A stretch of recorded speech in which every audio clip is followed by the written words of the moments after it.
Good evening, everyone, and welcome to another round of sound. This is the #1 Cochran Sports Showdown. This is your place to be for some really interesting and engaging opinions about what happened today.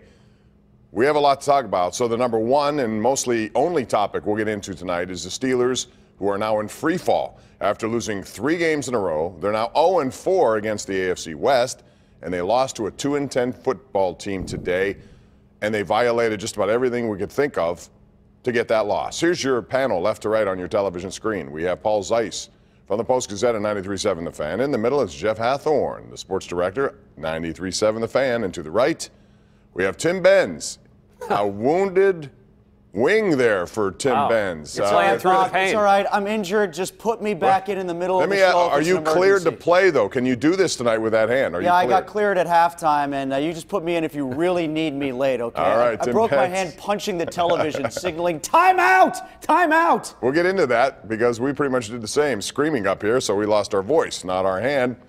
Tim, of course, with Steelers Radio Network and TribLive.com. So we have so many topics to get into. The first one is Ben Roethlisberger, who Mike Tomlin admitted after the game was cleared to return to play at halftime, yet he did not come in until the very end. The logical question is why? Nursing a lead that was slim at best against a team that was playing with a lot of energy, Paul Zeise, how can you not put him back in the game, and why do you think he was held out? Well, I think the thinking was that if he's, excuse me, sorry. I think the thinking was if he was not needed, why put him out there? If he has like broken ribs or something, why put him out there? To me, I thought that maybe he wasn't cleared. The fact that he was cleared is a little ridiculous because even if you just have him hand the ball off, the other team has to worry about him throwing, even if he's out there as somebody. When he wasn't in the game, they were just loading up to stop the run. They didn't have to worry about Josh Dobbs beating them. But I understand kind of. They were winning the game, and they were trying to preserve him for next week and hope that he was healthy. No, Paul, it was a lot ridiculous. I mean, it's stupid. It was an absolute stupid coaching move. I mean, it's a rookie coaching blunder that this team may not recover from. How do you not? It's a 4-point lead. You're not up 14. You're not up 20. You're up 4. And your starting quarterback is there. And you've got a guy who's barely played in the NFL. And you let him sit on the sideline when you touted to the broadcasters kept saying, well, Tomlin said this is the playoffs now. Well, you know what? You may have blown your chance of the playoffs by being too cautious on your quarterback or whatever decision it was ridiculously dumb. Gee, Jeff, does that sound like a coach who lives in his fears? Oh, yes. No.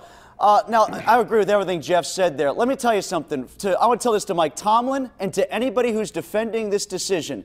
If you think that you're going to hold Ben Roethlisberger out until case of emergency, break glass in case of emergency, you needed to break the glass because you were only up 4 in the second half at Oakland at 7-4-1. That's an emergency. If he was capable of playing an emergency, which clearly he was, you were already in it.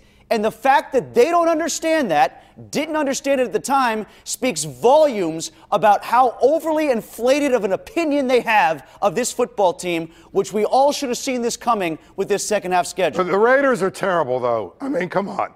The Raiders are terrible. They've been terrible the other 3 times they've gone there and lost. My point is, it worked out.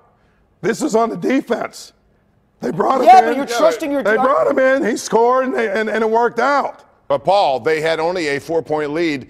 You make it very difficult on your defense. But the Raiders should not have been able to go right down the field to score. I understand. We'll get to that in a second, and you're right.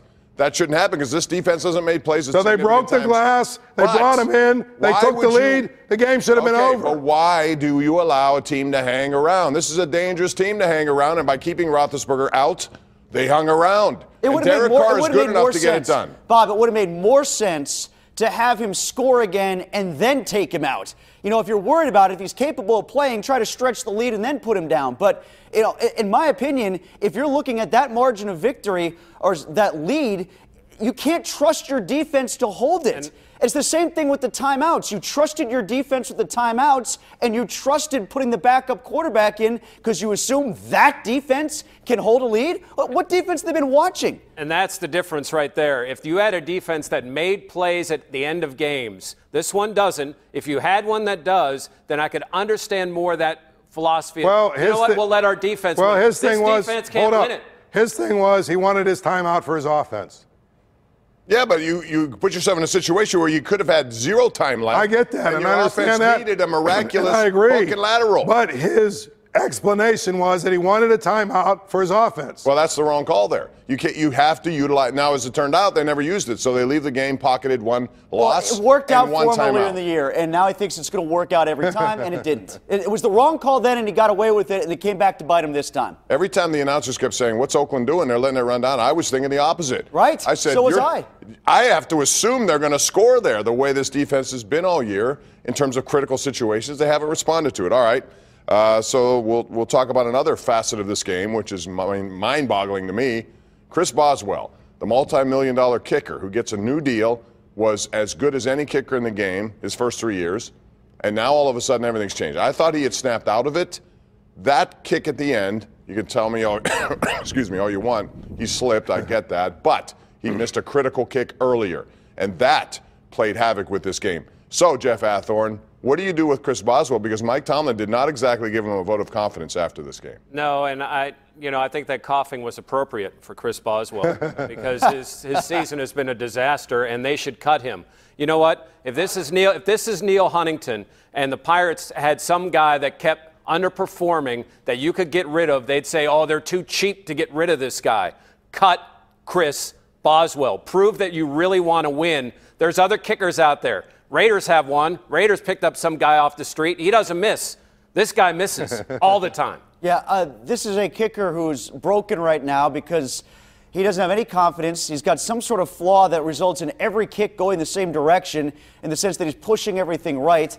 He got lucky on the extra point. Let's remember that one. That doinked in somehow off the upright. It's time to make a move here. I'm done justifying Chris Boswell's contract. Well, but again, it goes back to Tomlin has faith in him from last year. He's earned the faith. He's earned that right. And so when does it get flushed, though? Well, I don't know, but I'm just saying. I don't think it's about being cheap. I think it's that Tomlin really looks at last year and all the kicks that he made and says this guy's come through for us before. Well, but he hasn't done it this year. At some point, you do have to cut your losses. You know but what, I Paul? can't kill them for keeping him around because he won a lot of games with You know what, then, Paul? Then maybe someone above Mike Tomlin needs to make this decision if Tomlin's too close to him. Maybe someone needs to step in and say, you know what, we're getting rid of your kicker. Is it that he's close to him, or is it that everybody in the organization has faith in him? Well, then they're misguided, and they're too close to the situation. They need to step back and look at it from a business standpoint. Chris Boswell, I'm sure, is a very nice guy, but he stinks, and he's costing them games. Yeah, you know, there was a year where Jeff Reed had a bad year, bounced back, was good for another year or two before he just eventually lost it. And I don't know if that's what they're banking on, but for a team now that, well, they can't beat Oakland on the road. They can't beat Denver on the road. They barely beat Jacksonville on the road.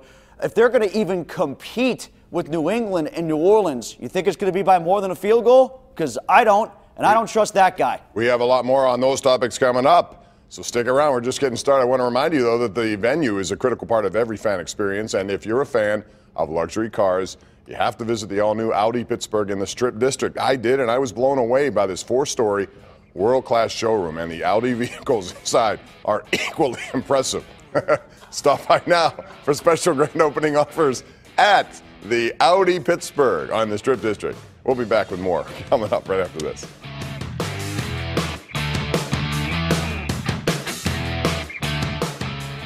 The number one Cochran Sports Showdown is brought to you by number one Cochran, Go One Better, and by Highmark Blue Cross Blue Shield. Have a greater hand in your health.